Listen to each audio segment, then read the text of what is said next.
But let's start with Everton, shall we? Vitor Pereira is the favourite to be appointed as Rafael Benitez's replacement. Following further talks over the manager's job, Pereira is now the favourite to take over. However, a final decision has yet to be made at this point, and Frank Lampard remains a possibility. We expect an announcement in the next 24 to 48 hours. So let's get into Everton and what the future might or might not hold and where they need to go from here. Paul, as a manager yourself, would you be wanting to get hold of this club as quickly as possible? Is it key to act fast now? Well, what a good question that is, Rob. I think obviously living on Merseyside and being a Liverpool fan and in and around Everton supporters every day, there's a real anger and a real frustration as to where the club are at.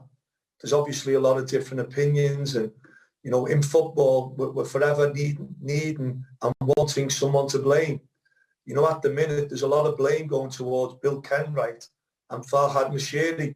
You know, and I've got to say, from my own personal point of view, I feel that's totally misdirected. I think if you look back to when Everton fans lost David Moyes to Manchester United, you know, the appointment of Roberto Martinez at the time was deemed to be a fantastic appointment that every fan wanted. You know, from there, we've seen Koeman come in, we've seen Allardyce come in, we've seen Marco Silva come in, we've seen Ancelotti come in. So within that, we've had the Belgian, English, Dutch, Italian managers, you know, and I feel, you know, Kenwright and Moshiri have tried the best to give Everton Football Club the best possible appointment that they can. Within that, none of them seem to have worked. You know, the blame game on Merseyside is huge. You know, I feel, you know, Moshiri this week has took his control of the club up to 94%. I think he spent something like another £100 million on shares. You know, I think the gripe with a lot of Everton fans is the fact that the lack of structure at the club. If you look at a club like Brighton and Hove Albion, for example, who have Paul Barber as CEO, Dan Ashworth, technical director, Paul Mullins, chief operations manager, Paul Winstanley, head of recruitment, Graham Potter, head coach. It's a thoroughly professional, well-run club. Within that, Everton have seen Steve Walsh come in, head of recruitment, who's got no relationship with the manager. They've seen Marcel Brands come in, who then apparently didn't want Rafa Benitez. You see Rafa Benitez then getting rid of Marcel Brands. Then the club gets... So the reality is chaos is ensuing at Goodison Park and at Finch Farm. And that now needs to be brought to ground zero, start again, and put some really solid foundations in to what is a great football club. So, yeah, that's fascinating what you had to say there, because you've obviously taken the pulse of the blue half of the city and very eloquent in what you said there. This Bill Kenwright, you couldn't get a more die-hard Goodison fan, could you, than him? And Moshiri, you talked about the money put in, and yet that structure is it? I guess the argument from the fans is it's the board's job to put that structure in, isn't it?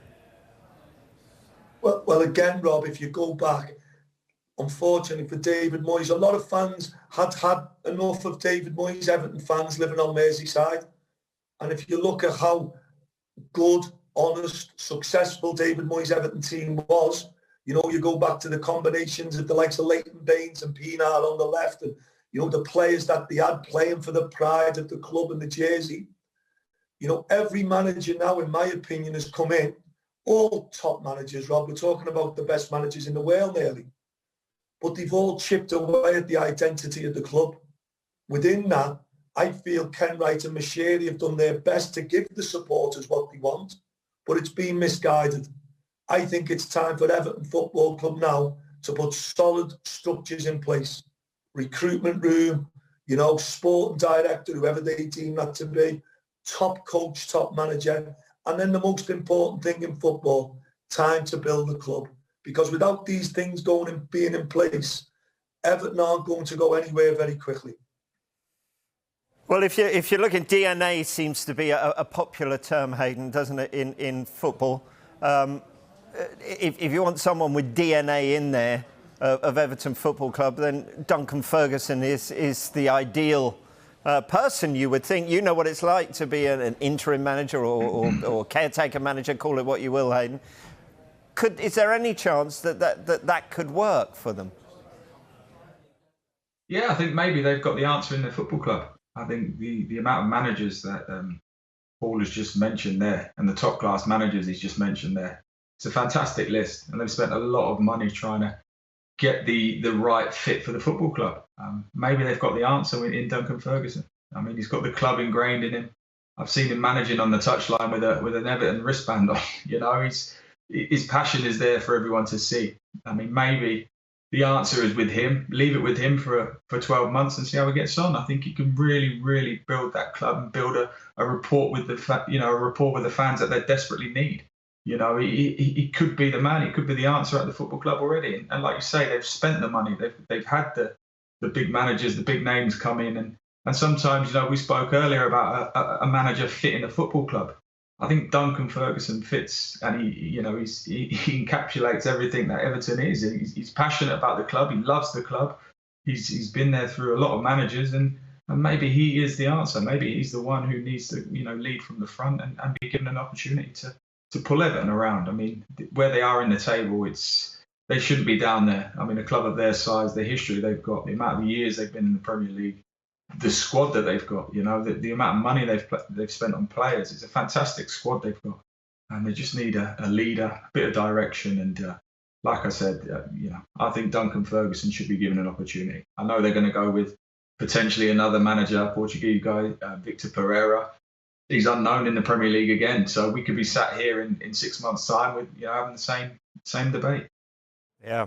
I mean, and hindsight gives us 20/20 vision. It's a wonderful thing. But sitting here now, Paul, from what I hear you saying, they have to get, whether that's Duncan Ferguson or whoever, they have to get this appointment right. It would be huge mistake if they didn't, and could have huge ramifications. So Vitor Pereira for you, Paul. How big a gamble would that be? I think that the name of the manager coming in is irrelevant at the minute because of the state the club's in. You know, rightly or wrongly, you know, the whole recruitment room in the past 3-4 months has been sacked, I believe, at Everton. You know, Greta Steinson going, you know, who was said, and again, if I get one or two things wrong, I do apologise to Everton fans. You know, for me, Duncan has to be given the job now. Because while Duncan's in charge of the team, it will unite the fans. It will allow the board then to look at the structures at the club and try and put correct ones in place. If Duncan can be successful, he must be given a shot at it. If Duncan's not successful, they'll have given him that chance that Duncan thoroughly deserves. When you've seen the calibre of managers that have come through since David Moyes left, they can't be bad managers. They can't all have made bad decisions. The reality, the problem is not the manager.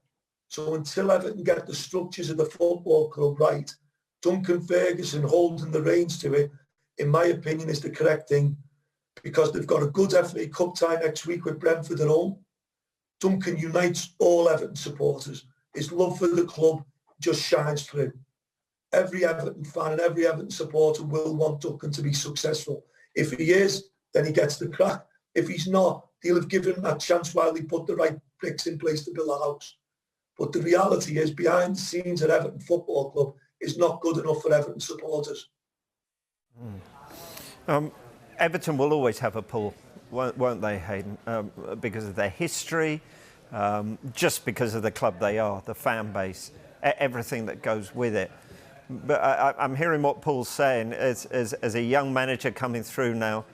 You would, of course, take the Everton job if it was offered to you. But would there be those warning bells going off, alarms ringing, hearing about what Paul's saying, and that there isn't that structure behind the scenes? Are you being set up for failure, whoever you are? Because there's been some big names, as Paul was saying, come in and given it a go and not done it. Yeah, I think, obviously behind the scenes is massive, and the support you need as a head coach manager these days is huge. And like you say, a lot of top class managers will be looking at that job and thinking, yeah, it's not for me. But again, it's the Premier League, and the Premier League is a big, big pull. And for someone out of work to work in the Premier League at a club like Everton is a fantastic pull. I think the top managers that they might try and target, I think could be put off by what's happened in recent times. Like you say, some top managers have been in there, haven't got it right, have moved on.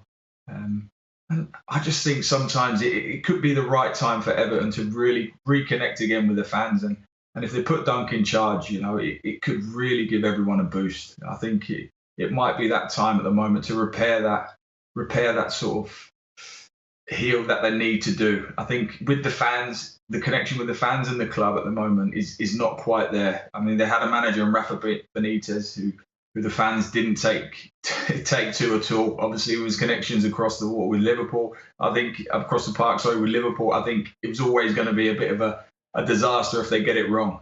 They did. They're down in just above the relegation zone at the moment. They need to repair that connection with the fans, and I think putting Dunk in charge would do that. At this moment, I don't see who they're going to attract in terms of a big name. I know Vitor Pereira he's got a great CV. He's obviously won the title in Portugal, and he's had some very good clubs. Again, doesn't know the Premier League. I just think it could be the right time to give Dunk the opportunity to do it, reunite with the fans. I think you'd see a definite upturn in noise at their stadium. I think it would just give it so much more positive atmosphere. And I think at the time, like you say, you can gamble, you can try and get people in who have got a very good CV. But like we spoke about before with Paul, the infrastructure behind the scenes is huge. The support you need is huge. The recruitment, everything around it is huge in terms of you to be able to do your job on the field. Dunk knows the club inside out, and I think obviously he's the right fit for me. I keep saying I think he needs to be given the job. Yeah. Let's stay with you, Hayden. It's the same question, I guess, about that we asked about Watford, but what are the players thinking at the moment? Do they take any responsibility for this? They've played with so many different managers now. What are they thinking at this moment? I mean, the players have got a lot of responsibility to take. I mean, it's a fantastic group, an absolutely fantastic group of players. The amount of money they've spent in acquiring their squad is a lot of money. A lot of money. So the players in that dressing room, they'll be thinking to themselves, they've let the player down, the manager down. Sorry. I mean, every manager you work with, you build a rapport with. The players will know that they need to do more. You always look at yourself first and foremost as a player. And think, what can I do? How can I give more? What haven't I been doing that I need to do more? And they need to give more. The Everton players need to give the fans something to shout about and cheer about from the terraces. We know that. But it starts, like you say, if you've got a stable backing, you've got a head coach that you believe in, and everything's right behind the scenes. You get it right on the pitch, and these players will know that they need someone in now that can help galvanise the squad and help pull them to where they need to be. I think their last performance I saw was a very, very good one. With Dunk in charge, a very good performance, and they were unlucky not to get a result that day. I think Villa scored, but the energy and all the bits that you want to see from your team on the field were there, and I'm sure Dunk can instill that in the players. But I'm sure the players will know that they've got to give more. They will look at themselves in the mirror first and not be happy where they are in the league. No. Very quickly, Paul, let's come to you because let's play a little game of fantasy here. Say you come off the football show midday, your phone rings and it's Mr. Moshiri or Mr. Ken Wright, and they said, well, fascinated to hear what you said there, Paul. Just tell us, Paul, they say to you, give me a step-by-step guide. What do we need to do here to get this right then? What would your response be? First and foremost, I'd have to tell them to not appoint another manager with Liverpool connections like me, Rob, because that won't go down well on Merseyside, that's for sure. I think the reality, if and these people have people close to them that they listen to, Rob. Someone's advising these guys. Obviously, I don't know Bill Kenwright's relationship and how strong it is with Moshiri. Obviously, Bill Kenwright's love of Everton Football Club is there for everyone to see. It shines through, you know, but the reality is their appointments underneath now must be solid and strong. In football today, if you just look across the park at Liverpool, for example, and you speak about recruitment, the signing of Alisson, Van Dijk, Salah, Mane are absolutely paramount to Liverpool's success. Everton have spent over £500 million on players. Everton have spent over £75 million on paying managers to leave. These things have to stop at Everton Football Club. They have to have a structure that they believe in. How that's built now is basically a recruitment room, a sporting director, and a strong manager, coach. Within that, the people must be given time to build that club. It's not going to happen overnight. You know, one transfer window now doesn't fix people's problems. It can actually create more problems.